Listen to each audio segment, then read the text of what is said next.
ಕನ್ನಡ ಪವಿತ್ರ Bible. Hi friends, Jesus with us ಚಾನಲ್ಗೆ ನಿಮಗೆ ಮತ್ತೆ ಸ್ವಾಗತ. ಭಯಪಡಬೇಡ, ನಾನು ನಿಮ್ಮ ಜೊತೆ ಇದ್ದೇನೆ ಎಂದು ಹೇಳಿದ ಯೇಸುವೆ ವಂದನೆ. ನಮ್ಮ ರಕ್ಷಕರಾದ ಯೇಸುವೆ ಸ್ತೋತ್ರ.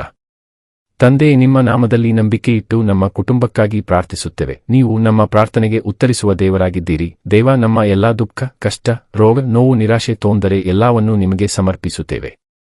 ಯೇಸು ನಾಮದಲ್ಲಿ ಆಜ್ಞಾಪನೆ ಮಾಡು. ಅಸಾಧ್ಯವಾದ ಕಾರ್ಯಗಳನ್ನು ಮಾಡುವ ಶಕ್ತಿ ಪ್ರಾರ್ಥನೆಗೆ ಇದೆ. ನೀವು ಫಸ್ಟ್ ಟೈಮ್ ನಮ್ಮ ಚಾನಲ್ಗೆ ಬಂದಿದ್ದರೆ ಸಬ್ಸ್ಕ್ರೈಬ್ ಮಾಡಿ. ವಿಡಿಯೋ ಇಷ್ಟವಾದಲ್ಲಿ ಲೈಕ್ ಮಾಡಿ, ಶೇರ್ ಮಾಡಿ. ನಿಮ್ಮಿಂದ ನಮಗೆ ಹೊಸ ವಿಡಿಯೋ ಮಾಡಲು ಸ್ಫೂರ್ತಿ ಸಿಗುತ್ತದೆ. ವಿಮೋಚನಕಾಂಡ ಅಧ್ಯಾಯ 8. ಕಪ್ಪೆಗಳಿಂದ ಬಾಧೆಯುಂಟಾದದ್ದು.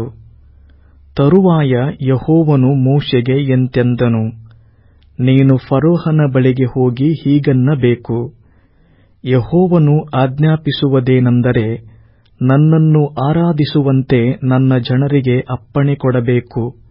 ಅಪ್ಪಣೆ ಕೊಡದೆ ಹೋದರೆ ನಾನು ನಿನ್ನ ದೇಶಕ್ಕೆಲ್ಲ ಕಪ್ಪೆಗಳಿಂದ ಉಪದ್ರವ ಕೊಡುವೆನು. ನೈಲ್ ನದಿಯಲ್ಲಿ ಕಪ್ಪೆಗಳು ಅಸಂಖ್ಯವಾಗಿ ಹುಟ್ಟುವವು. ಅವು ಹೊರಟು ಬಂದು ನಿನ್ನ ಅರಮನೆಯಲ್ಲಿಯೂ ಮಲಗುವ ಕೋಣೆಯಲ್ಲಿಯೂ ಮಂಚದ ಮೇಲೆಯೂ ಬರುವುದಲ್ಲದೆ, ನಿನ್ನ ಪರಿವಾರದವರ ಮನೆಗಳಲ್ಲಿಯೂ ನಿನ್ನ ಪ್ರಜೆಗಳ ಮೇಲೆಯೂ ಒಲೆಗಳಲ್ಲಿಯೂ ಹಿಟ್ಟು ನಾದುವ ಕೊಣವಿಗೆಗಳಲ್ಲಿಯೂ ಬರುವವು. ನಿನ್ನ ಮೇಲೆಯೂ ನಿನ್ನ ಪ್ರಜೆಗಳ ಮೇಲೆಯೂ ಪರಿವಾರದವರ ಮೇಲೆಯೂ ಕಪ್ಪೆಗಳು ಹರಡಿಕೊಳ್ಳುವವು. ಯೆಹೋವನು ಮೋಶೆಯ ಸಂಗಡ ಮಾತಾಡಿ, ನೀನು ಆರೋನನಿಗೆ, ನೀನು ಕೋಲನ್ನು ಹಿಡಿದುಕೊಂಡು ಹೊಳೆ, ಕಾಲುವೆ, ಕೆರೆ ಇವುಗಳ ಮೇಲೆ ಕೈ ಚಾಚು. ಆಗ ಐಗುಪ್ತ ದೇಶದ ಮೇಲೆಲ್ಲ ಕಪ್ಪೆಗಳು ಬರುವವು ಎಂದು ಹೇಳಬೇಕು ಅಂದನು. ಆರೋನನು ಐಗುಪ್ತ ದೇಶದಲ್ಲಿ ನೀರಿರುವ ಎಲ್ಲಾ ಸ್ಥಳಗಳ ಮೇಲೆ ಕೈ ಚಾಚಲು ಕಪ್ಪೆಗಳು ಹೊರಟು ಬಂದು ದೇಶವನ್ನೆಲ್ಲಾ ಮುಚ್ಚಿಕೊಂಡವು. ಜೋಯಿಸರು ತಮ್ಮ ಗುಪ್ತ ವಿದ್ಯೆಗಳಿಂದ ಹಾಗೆಯೇ ಮಾಡಿ ಐಗುಪ್ತ ದೇಶದ ಮೇಲೆ ಕಪ್ಪೆಗಳನ್ನು ಬರಮಾಡಿದರು. ಆಗ ಫರೋಹನು ಮೋಶೆ ಆರೋನರನ್ನು ಕರೆಸಿ, ನೀವು ಯೆಹೋವನನ್ನು ಬೇಡಿಕೊಂಡು ಈ ಕಪ್ಪೆಗಳನ್ನು ನನ್ನ ಬಳಿಯಿಂದಲೂ ನನ್ನ ಪ್ರಜೆಗಳ ಬಳಿಯಿಂದಲೂ ತೊಲಗಿಸಬೇಕು. ಹಾಗೆ ಮಾಡಿದರೆ ನಿಮ್ಮ ಜನರು ಯೆಹೋವನಿಗೋಸ್ಕರ ಯಜ್ಞ ಮಾಡುವಂತೆ ಅವರಿಗೆ ನಾನು ಅಪ್ಪಣೆ ಕೊಡುವೆನು ಅಂದನು. ಮೋಶೆ ಘನಚಿತ್ತಕ್ಕೆ ತೋರಿದಂತೆ, ನೀನೇ ಅದಕ್ಕೊಂದು ಕಾಲವನ್ನು ನೇಮಿಸಬೇಕು. ಈ ಕಪ್ಪೆಗಳು ಯಾವಾಗ ನಿನ್ನ ಬಳಿಯಿಂದಲೂ ನಿನ್ನ ಮನೆಗಳಿಂದಲೂ ತೊಲಗಿ ನದಿಯಲ್ಲಿ ಮಾತ್ರ ಉಳಿಯುವಂತೆ ನಾನು ನಿನಗೋಸ್ಕರವೂ ನಿನ್ನ ಪ್ರಜಾಪರಿವಾರದವರಿಗೋಸ್ಕರವೂ ಬೇಡಿಕೊಳ್ಳಲಿ ಎಂದು ಫರೋಹನನ್ನು ಕೇಳಲು, ಅವನು ನಾಳೆ ಅಂದನು. ಅದಕ್ಕೆ ಮೋಶೆ, ನಿನ್ನ ಮಾತಿನ ಪ್ರಕಾರವೇ ಆಗುವುದು. ಕಪ್ಪೆಗಳು ನಿನ್ನನ್ನೂ ನಿನ್ನ ಮನೆಗಳನ್ನೂ ನಿನ್ನ ಪ್ರಜಾಪರಿವಾರದವರನ್ನೂ ಬಿಟ್ಟು ನದಿಯಲ್ಲಿ ಮಾತ್ರ ಇರುವವು. ಇದರಿಂದ ನಮ್ಮ ದೇವರಾಗಿರುವ ಯೆಹೋವನಿಗೆ ಸಮಾನರು ಬೇರೆ ಯಾರೂ ಇಲ್ಲವೆಂದು ತಿಳಿದುಕೊಳ್ಳುವಿ ಅಂದನು. ಮೋಶೆ ಆರೋನರು ಫರೋಹನ ಬಳಿಯಿಂದ ಹೊರಟು ಹೋದಾಗ ಮೋಶೆ ಯೆಹೋವನಿಗೆ, ನೀನು ಫರೋಹನ ಮೇಲೆ ಬರಮಾಡಿರುವ ಕಪ್ಪೆಗಳನ್ನು ತೊಲಗಿಸಬೇಕೆಂದು ಪ್ರಾರ್ಥನೆ ಮಾಡಿಕೊಂಡನು. ಯೆಹೋವನು ಮೋಶೆಯ ಮಾತಿನ ಪ್ರಕಾರ ಮಾಡಿದನು. ಮನೆಗಳಲ್ಲಿಯೂ ಅಂಗಳಗಳಲ್ಲಿಯೂ ಬೈಲಿನಲ್ಲಿಯೂ ಇದ್ದ ಕಪ್ಪೆಗಳು ಸತ್ತು ಹೋದವು. ಜನರು ಅವುಗಳನ್ನು ರಾಶಿ ರಾಶಿಯಾಗಿ ಕೂಡಿಸಲು ದೇಶದಲ್ಲೆಲ್ಲ ದುರ್ವಾಸನೆ ತುಂಬಿತು. ಆದರೆ ಫರೋಹನು ಉಪಶಮನವಾಯಿತೆಂದು ತಿಳಿದಾಗ ತನ್ನ ಹೃದಯವನ್ನು ಮೊಂಡು ಮಾಡಿಕೊಂಡನು. ಯೆಹೋವನು ಹೇಳಿದ್ದಂತೆಯೇ ಅವನು ಅವರ ಮಾತನ್ನು ಕೇಳದೆ ಹೋದನು. ಹೇನು ಮುಂತಾದ ಹುಳಗಳ ಕಾಟ ಉಂಟಾದದ್ದು. ತರುವಾಯ ಯೆಹೋವನು ಮೋಶೆಯ ಸಂಗಡ ಮಾತಾಡಿ, ನೀನು ಆರೋನನಿಗೆ, ನಿನ್ನ ಕೋಲನ್ನು ಚಾಚಿ ಭೂಮಿಯ ಧೂಳನ್ನು ಹೊಡೆಯಲು ಐಗುಪ್ತ ದೇಶದಲ್ಲೆಲ್ಲ ಧೂಳು ಹೇನುಗಳಾಗುವುದು ಎಂದು ಹೇಳು ಅಂದನು. ಅವರು ಹಾಗೆಯೇ ಮಾಡಿದರು. ಆರೋನನು ಕೋಲನ್ನು ಹಿಡುಕೊಂಡು ಕೈ ಚಾಚಿ ಭೂಮಿಯ ಧೂಳನ್ನು ಹೊಡೆಯಲು ಮನುಷ್ಯರ ಮೇಲೆಯೂ ಪಶುಗಳ ಮೇಲೆಯೂ ಹೇನುಗಳು ಬಂದವು. ಐಗುಪ್ತ ದೇಶದಲ್ಲೆಲ್ಲ ಭೂಮಿಯಲ್ಲಿರುವ ಧೂಳು ಹೇನುಗಳಾಯಿತು. ಜೋಯಿಸರು ತಮ್ಮ ಗುಪ್ತ ವಿದ್ಯೆಯಿಂದ ಹಾಗೆಯೇ ಹೇನುಗಳನ್ನು ಉಂಟುಮಾಡುವುದಕ್ಕೆ ಪ್ರಯತ್ನ ಮಾಡಿದ್ದಾಗ್ಯೂ ಆಗದೆ ಹೋಯಿತು. ಆ ಹೇನುಗಳು ಮನುಷ್ಯರ ಮೇಲೆಯೂ ಪಶುಗಳ ಮೇಲೆಯೂ ಇದ್ದವು. ಆಗ ಆ ಜೋಯಿಸರು, ಇದು ದೇವರ ಕೈಕೆಲಸವೇ ಸರಿ ಎಂದು ಫರೋಹನಿಗೆ ಹೇಳಿದರು. ಆದರೂ ಫರೋಹನ ಹೃದಯವು ಕಠಿಣವಾಗಿತ್ತು. ಯೆಹೋವನು ಮೋಶೆಗೆ ಮುಂತಿಳಿಸಿದಂತೆಯೇ ಅವನು ಅವರ ಮಾತನ್ನು ಕೇಳದೆ ಹೋದನು. ತರುವಾಯ ಯೆಹೋವನು ಮೋಶೆಗೆ, ನೀನು ಬೆಳಿಗ್ಗೆ ಎದ್ದು ಫರೋಹನ ಮುಂದೆ ನಿಂತುಕೋ. ಅವನು ನದಿಗೆ ಹೋಗುತ್ತಾನಲ್ಲ, ನೀನು ಅವನಿಗೆ ಹೀಗನ್ನಬೇಕು, ಯೆಹೋವನು ಆಜ್ಞಾಪಿಸುವುದೇನೆಂದರೆ, ನನ್ನನ್ನು ಆರಾಧಿಸುವಂತೆ ನನ್ನ ಜನರಿಗೆ ಅಪ್ಪಣೆ ಕೊಡಬೇಕು. ಅಪ್ಪಣೆ ಕೊಡದೆ ಹೋದರೆ ನಾನು ನಿನಗೂ ನಿನ್ನ ಪ್ರಜಾಪರಿವಾರದವರಿಗೂ ನಿನ್ನ ಮನೆಗಳಿಗೂ ವಿಷದ ಹುಳಗಳ ಕಾಟ ಉಂಟಾಗುವಂತೆ ಮಾಡುವೆನು. ಐಗುಪ್ತ್ಯರ ಮನೆಗಳಲ್ಲಿಯೂ ಅವರು ಇರುವ ಎಲ್ಲಾ ಭೂಮಿಯಲ್ಲಿಯೂ ಆ ಹುಳಗಳು ತುಂಬಿಕೊಳ್ಳುವವು. ಆದರೆ ನನ್ನನ್ನೇ ಭೂಲೋಕದಲ್ಲಿ ಆಳುವ ಯೆಹೋವನು ಎಂದು ನೀನು ತಿಳುಕೊಳ್ಳುವಂತೆ ನಾನು ಆ ದಿನದಲ್ಲಿ ನನ್ನ ಜನರು ವಾಸವಾಗಿರುವ ಗೋಷೆನ್ ಸೀಮೆಯನ್ನು ವಿಶೇಷಿಸುವೆನು. ಅಲ್ಲಿ ಆ ಕಾಟವಿರುವುದಿಲ್ಲ. ನನ್ನ ಜನಕ್ಕೂ ನಿನ್ನ ಜನಕ್ಕೂ ವ್ಯತ್ಯಾಸ ಮಾಡುವೆನು. ನಾಳೆಯೇ ಈ ಮಹತ್ಕಾರ್ಯ ಉಂಟಾಗುವುದು ಅನ್ನಬೇಕೆಂದು ಹೇಳಿದನು. ಯೆಹೋವನು ಹಾಗೆಯೇ ಮಾಡಿದನು. ವಿಷದ ಹುಳಗಳು ಫರೋಹನ ಅರಮನೆಯಲ್ಲಿಯೂ ಅವನ ಪರಿವಾರದವರ ಮನೆಗಳಲ್ಲಿಯೂ ಸಮಸ್ತ ಐಗುಪ್ತ ದೇಶದಲ್ಲಿಯೂ ವಿಪರೀತವಾಗಿ ತುಂಬಿಕೊಂಡವು. ಅವುಗಳಿಂದ ದೇಶವು ಹಾಳಾಯಿತು. ಆಗ ಫರೋಹನು ಮೋಶೆ ಆರೋನರನ್ನು ಕರೆಸಿ, ನೀವು ಹೋಗಿ ಈ ದೇಶದೊಳಗೆ ನಿಮ್ಮ ದೇವರಿಗೆ ಯಜ್ಞ ಮಾಡಬಹುದು ಅಂದನು. ಆದರೆ ಮೋಶೆ, ಹಾಗೆ ಮಾಡುವುದು ಯುಕ್ತವಲ್ಲ. ನಮ್ಮ ದೇವರಾದ ಯೆಹೋವನಿಗೆ ನಾವು ಯಜ್ಞದಲ್ಲಿ ಕೊಡುವ ಆಹುತಿ ಐಗುಪ್ತ್ಯರಿಗೆ ನಿಷಿದ್ಧವೆಂದು ಐಗುಪ್ತ್ಯರು ತಿಳುಕೊಂಡಿರುವ ಆಹುತಿಯನ್ನು ನಾವು ಅವರ ಕಣ್ಣಿನ ಮುಂದೆ ಮಾಡಿದರೆ ಅವರು ನಮ್ಮನ್ನು ಕೊಲ್ಲುವುದಕ್ಕೆ ಕಲ್ಲೆಸೆಯುವರಲ್ಲವೇ? ನಾವು ಅರಣ್ಯದಲ್ಲಿ 3 ದಿವಸದ ಪ್ರಯಾಣದಷ್ಟು ದೂರ ಹೋಗಿ ನಮ್ಮ ದೇವರಾದ ಯೆಹೋವನು ಆಜ್ಞಾಪಿಸಿರುವ ಪ್ರಕಾರ ಯಜ್ಞ ಮಾಡಬೇಕು ಅಂದನು. ಅದಕ್ಕೆ ಫರೋಹನು, ಒಳ್ಳೆಯದು, ಅರಣ್ಯದಲ್ಲಿ ನಿಮ್ಮ ದೇವರಾದ ಯೆಹೋವನಿಗೆ ಯಜ್ಞ ಮಾಡುವಂತೆ ನಿಮಗೆ ಅಪ್ಪಣೆ ಕೊಡುತ್ತೇನೆ. ಆದರೆ ದೂರ ಹೋಗಕೂಡದು, ನನಗೋಸ್ಕರ ಪ್ರಾರ್ಥನೆ ಮಾಡಿರಿ ಅಂದನು. ಅದಕ್ಕೆ ಮೋಶೆ, ನಾನು ನಿನ್ನ ಬಳಿಯಿಂದ ಹೊರಟಾಗ ಫರೋಹನಾದ ನಿನಗೂ ನಿನ್ನ ಪ್ರಜಾಪರಿವಾರದವರಿಗೂ ಹುಳಗಳ ಬಾಧೆಯು ನಾಳೆಯಿಂದ ಇರಬಾರದೆಂಬುದಾಗಿ ಯೆಹೋವನಿಗೆ ಪ್ರಾರ್ಥನೆ ಮಾಡುವೆನು. ಆದರೆ ಯೆಹೋವನಿಗೆ ಯಜ್ಞ ಮಾಡಲಿಕ್ಕೆ ನೀನು ಜನರಿಗೆ ಅಪ್ಪಣೆ ಕೊಡದೆ ಇನ್ನು ಮುಂದೆ ವಂಚನೆ ಮಾಡಬಾರದು ಅಂದನು. ಮೋಶೆಯು ಫರೋಹನ ಬಳಿಯಿಂದ ಹೊರಟು ಯೆಹೋವನಿಗೆ ಪ್ರಾರ್ಥನೆ ಮಾಡಲು ಅವನ ಪ್ರಾರ್ಥನೆಯ ಮೇರೆಗೆ ಯೆಹೋವನು ಮಾಡಿದನು. ಆ ಹುಳಗಳೆಲ್ಲ ಫರೋಹನ ಬಳಿಯಿಂದಲೂ ಅವನ ಪ್ರಜಾಪರಿವಾರದವರ ಬಳಿಯಿಂದಲೂ ತೊಲಗಿ ಹೋದವು, ಒಂದೂ ಉಳಿಯಲಿಲ್ಲ. ಆದರೂ ಫರೋಹನು ಆಗಲೂ ತನ್ನ ಹೃದಯವನ್ನು ಮೊಂಡು ಮಾಡಿಕೊಂಡು ಜನರಿಗೆ ಅಪ್ಪಣೆ ಕೊಡದೆ ಹೋದನು. ವಿಮೋಚನಕಾಂಡ ಅಧ್ಯಾಯ 9.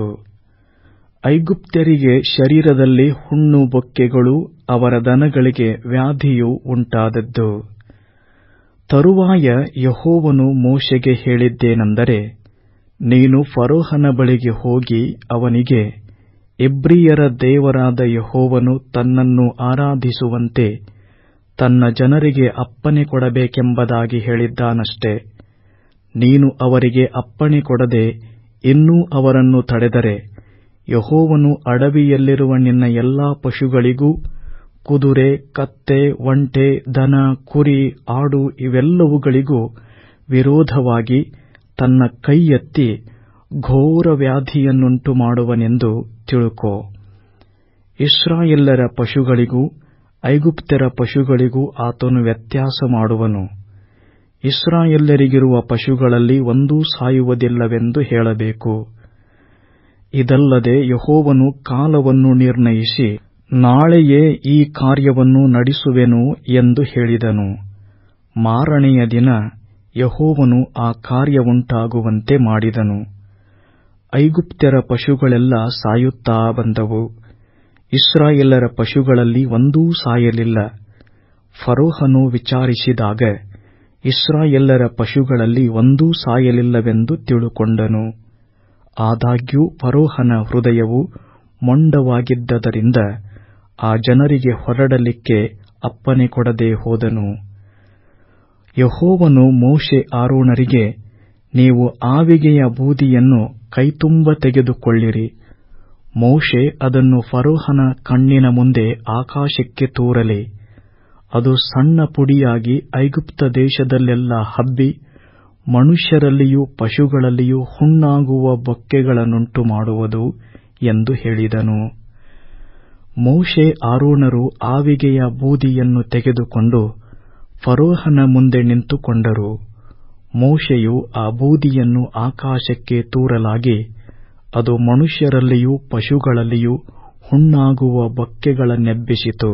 ಆ ಹುಣ್ಣುಗಳು ಜೋಯಿಸರಲ್ಲಿಯೂ ಐಗುಪ್ತ್ಯರೆಲ್ಲರಲ್ಲಿಯೂ ಇದ್ದದರಿಂದ ಆ ಜೋಯಿಸರು ಹುಣ್ಣುಗಳ ದೆಸೆಯಿಂದ ಮೋಶೆಯ ಮುಂದೆ ನಿಲ್ಲಲಾರದೆ ಹೋದರು. ಆದರೂ ಯೆಹೋವನು ಮೋಶೆಗೆ ಹೇಳಿದಂತೆಯೇ ಆಯಿತು. ಯೆಹೋವನು ಫರೋಹನ ಹೃದಯವನ್ನು ಕಠಿಣ ಮಾಡಿದ್ದರಿಂದ ಅವನು ಅವರ ಮಾತಿಗೆ ಕಿವಿಗೊಡದೆ ಹೋದನು. ವಿಪರೀತವಾದ ಆಣೆಕಲ್ಲಿನ ಮಳೆಯಿಂದ ಐಗುಪ್ತ ದೇಶವು ಹಾಳಾದದ್ದು. ತರುವಾಯ ಯೆಹೋವನು ಮೋಶೆಗೆ, ನೀನು ಬೆಳಿಗ್ಗೆ ಎದ್ದು ಫರೋಹನ ಮುಂದೆ ನಿಂತುಕೊಂಡು ಹೀಗನ್ನಬೇಕು, ಇಬ್ರಿಯರ ದೇವರಾದ ಯೆಹೋವನು ಆಜ್ಞಾಪಿಸುವುದೇನೆಂದರೆ, ನನ್ನನ್ನು ಆರಾಧಿಸುವಂತೆ ನನ್ನ ಜನರಿಗೆ ಅಪ್ಪಣೆ ಕೊಡಬೇಕು. ಈ ಸಾರಿ ನಾನು ನನ್ನ ವಶದಲ್ಲಿರುವ ಈತಿ ಬಾಧೆಗಳನ್ನು ನಿನ್ನ ಪ್ರಜಾಪರಿವಾರದವರಿಗೆ ಉಂಟಾಗುವಂತೆಯೂ ನಿನ್ನ ಹೃದಯಕ್ಕೂ ತಗಲುವಂತೆಯೂ ಮಾಡುವೆನು.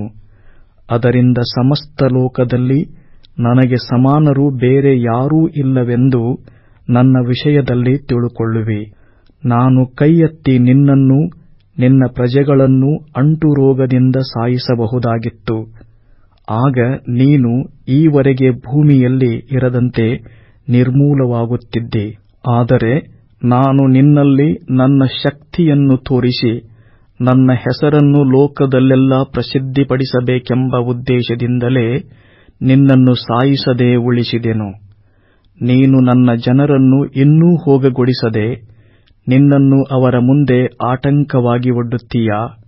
ಹಾಗಾದರೆ ನಾಳೆ ಇಷ್ಟು ಹೊತ್ತಿಗೆ ವಿಪರೀತವಾದ ಆನೆಕಲ್ಲಿನ ಮಳೆ ಬೀಳುವಂತೆ ಮಾಡುವೆನು. ಐಗುಪ್ತ ರಾಜ್ಯವು ಸ್ಥಾಪಿಸಲ್ಪಟ್ಟ ದಿನ ಮೊದಲುಗೊಂಡು ಇಂದಿನವರೆಗೂ ಅಂತಹ ಕಲ್ಲಿನ ಮಳೆ ಬಿದ್ದಿಲ್ಲ. ಆದ ಕಾರಣ ನೀನು ಆಳುಗಳನ್ನು ಕಳುಹಿಸಿ ನಿನ್ನ ಪಶುಗಳನ್ನೂ ನಿನಗೆ ಅಡವಿಯಲ್ಲಿರುವುದೆಲ್ಲವನ್ನೂ ಬೇಗ ಭದ್ರ ಮಾಡಿಸು. ಮನೆಯೊಳಗೆ ಬಾರದೆ ಬೈಲಿನಲ್ಲೇ ಇರುವ ಎಲ್ಲಾ ಮನುಷ್ಯರೂ ಪಶುಗಳೂ ಆ ಕಲ್ಲಿನ ಮಳೆಯ ಹೊಡೆತದಿಂದ ಸಾಯುವರು ಎಂದು ಹೇಳಿದನು. ಆಗ ಫರೋಹನ ಸೇವಕರಲ್ಲಿ ಯಾರಾರು ಯೆಹೋವನ ಮಾತಿಗೆ ಹೆದರಿದರೋ ಅವರು ತಮ್ಮ ಆಳುಗಳನ್ನೂ ಪಶುಗಳನ್ನೂ ಬೇಗ ಮನೆಗೆ ಬರಮಾಡಿಕೊಂಡರು. ಯಾರು ಯೆಹೋವನ ಮಾತನ್ನು ಮನಸ್ಸಿಗೆ ತೆಗೆದುಕೊಳ್ಳಲಿಲ್ಲವೋ ಅವರು ತಮ್ಮ ಆಳುಗಳನ್ನೂ ಪಶುಗಳನ್ನೂ ಅಡವಿಯಲ್ಲೇ ಬಿಟ್ಟರು. ಯೆಹೋವನು ಮೋಶೆಗೆ, ಆಕಾಶಕ್ಕೆ ನಿನ್ನ ಕೈ ಚಾಚು. ಆಗ ಐಗುಪ್ತ ದೇಶದಲ್ಲೆಲ್ಲ ಮನುಷ್ಯರ ಮೇಲೆಯೂ ಪಶುಗಳ ಮೇಲೆಯೂ ಹೊಲದಲ್ಲಿರುವ ಎಲ್ಲಾ ಪೈರುಗಳ ಮೇಲೆಯೂ ಆಣೆಕಲ್ಲಿನ ಮಳೆ ಬೀಳುವುದು ಎಂದು ಹೇಳಿದನು. ಮೋಶೆಯು ತನ್ನ ಕೋಲನ್ನು ಆಕಾಶಕ್ಕೆ ಚಾಚಿದಾಗ ಯೆಹೋವನು ಗುಡುಗನ್ನೂ ಆಣೆಕಲ್ಲಿನ ಮಳೆಯನ್ನೂ ಉಂಟುಮಾಡಿದನು. ಸಿಡಿಲುಗಳು ನೆಲಕ್ಕೆ ಬಿದ್ದವು. ಯೆಹೋವನು ಐಗುಪ್ತ ದೇಶದ ಮೇಲೆ ಕಲ್ಲಿನ ಮಳೆಯನ್ನು ಸುರಿಸಿದನು. ಕಲ್ಲಿನ ಮಳೆಯು ಬಹು ಬಲವಾಗಿತ್ತು. ಝಗಝಗಿಸುವ ಮಿಂಚು ಅದರೊಂದಿಗಿತ್ತು. ಐಗುಪ್ತ್ಯರು ಜನಾಂಗವಾದಂದಿನಿಂದಲೂ ಆ ದೇಶದಲ್ಲಿ ಅಂತಹ ಘೋರವಾದ ಕಲ್ಲಿನ ಮಳೆ ಆಗಿರಲಿಲ್ಲ. ಆ ಕಲ್ಲಿನ ಮಳೆ ಐಗುಪ್ತ ದೇಶದ ಎಲ್ಲಾ ಕಡೆಯಲ್ಲಿ ಮನುಷ್ಯರನ್ನೂ ಪಶುಗಳನ್ನೂ ಬೈಲಿನಲ್ಲಿದ್ದ ಎಲ್ಲವನ್ನೂ ನಷ್ಟಪಡಿಸಿತು. ಆ ಕಲ್ಲಿನ ಮಳೆಯಿಂದ ಹೊಲಗಳಲ್ಲಿದ್ದ ಎಲ್ಲಾ ಪೈರುಗಳು ಹಾಳಾದವು. ಅಡವಿಯಲ್ಲಿದ್ದ ಮರಗಳು ಮುರಿದು ಹೋದವು. ಇಸ್ರಾಯೇಲ್ಯರು ಇದ್ದ ಗೋಷೆನ್ ಸೀಮೆಯಲ್ಲಿ ಮಾತ್ರ ಕಲ್ಲಿನ ಮಳೆ ಬೀಳಲಿಲ್ಲ. ಆಗ ಫರೋಹನು ಮೋಶೆ ಆರೋನರನ್ನು ಕರೆಸಿ ಅವರಿಗೆ, ನಾನು ಅಪರಾಧಿ ಎಂದು ಈಗ ಒಪ್ಪಿಕೊಂಡೆನು. ಯೆಹೋವನು ನ್ಯಾಯವಂತನು, ನಾನೂ ನನ್ನ ಜನರೂ ದೋಷಿಗಳು. ಈ ಭಯಂಕರವಾದ ಗುಡುಗು, ಕಲ್ಲಿನ ಮಳೆಯೂ ಬಹು ಹೆಚ್ಚಾದವು. ಇವುಗಳನ್ನು ನಿಲ್ಲಿಸುವುದಕ್ಕೆ ಯೆಹೋವನನ್ನು ಪ್ರಾರ್ಥಿಸಿರಿ. ದೇಶವನ್ನು ಬಿಟ್ಟು ಹೊರಡುವುದಕ್ಕೆ ನಿಮಗೆ ಅಪ್ಪಣೆ ಕೊಡುತ್ತೇನೆ, ನಿಮ್ಮನ್ನು ತಡೆಯುವುದಿಲ್ಲ ಎಂದು ಹೇಳಿದನು. ಅದಕ್ಕೆ ಮೋಶೆ, ನಾನು ಪಟ್ಟಣದಿಂದಾಚೆಗೆ ಹೋದ ಕೂಡಲೇ ಕೈ ಎತ್ತಿ ಯೆಹೋವನನ್ನು ಪ್ರಾರ್ಥಿಸುವೆನು. ಆಗ ಗುಡುಗೂ ಕಲ್ಲಿನ ಮಳೆಯೂ ನಿಂತು ಹೋಗುವವು. ಇದರಿಂದ ಸಮಸ್ತ ಭೂಲೋಕವು ಯೆಹೋವನ ಅಧಿಕಾರದೊಳಗೆ ಇದೆ ಎಂದು ನೀನು ತಿಳಿದುಕೊಳ್ಳುವಿ. ಆದರೂ ನೀನಾಗಲಿ ನಿನ್ನ ಪರಿವಾರದವರಾಗಲಿ ದೇವರಾಗಿರುವ ಯೆಹೋವನಿಗೆ ಆಗಲೂ ಭಯಪಡುವುದಿಲ್ಲವೆಂದು ಬಲ್ಲೆನು ಅಂದನು. ಜವೆಗೋದಿಗೆ ತೆನೆಯೂ ಅಗಸೆಗೆ ಮೊಗ್ಗೆಯೂ ಆಗಿದ್ದರಿಂದ ಆ 2 ಬೆಳೆಗೂ ನಷ್ಟವಾಯಿತು. ಗೋದಿಯೂ ಕಡಲೆಯೂ ಹಿಂದಿನ ಬೆಳೆಯಾದದರಿಂದ ಅದಕ್ಕೆ ನಷ್ಟವಾಗಲಿಲ್ಲ. ಮೋಶೆಯು ಫರೋಹನನ್ನು ಬಿಟ್ಟು ಪಟ್ಟಣದಿಂದ ಹೊರಗೆ ಬಂದು ಕೈ ಎತ್ತಿ ಯೆಹೋವನನ್ನು ಪ್ರಾರ್ಥಿಸಿದಾಗ ಗುಡುಗೂ ಕಲ್ಲಿನ ಮಳೆಯೂ ನಿಂತು ಹೋದವು. ಮಳೆಯು ನಿಂತಿತು. ಆದರೆ ಆ ಬಿರುಮಳೆಯೂ ಕಲ್ಲಿನ ಮಳೆಯೂ ಗುಡುಗು ನಿಂತು ಹೋದದ್ದನ್ನು ಫರೋಹನು ಕಂಡಾಗ ಅವನೂ ಅವನ ಪರಿವಾರದವರು ಇನ್ನೂ ಪಾಪಿಷ್ಠರಾಗಿ ತಮ್ಮ ಹೃದಯಗಳನ್ನು ಮೊಂಡು ಮಾಡಿಕೊಂಡರು. ಯೆಹೋವನು ಮೋಶೆಯಿಂದ ಹೇಳಿಸಿದಂತೆಯೇ ಆಯಿತು. ಫರೋಹನ ಹೃದಯವು ಕಠಿಣವಾಗಿತ್ತು.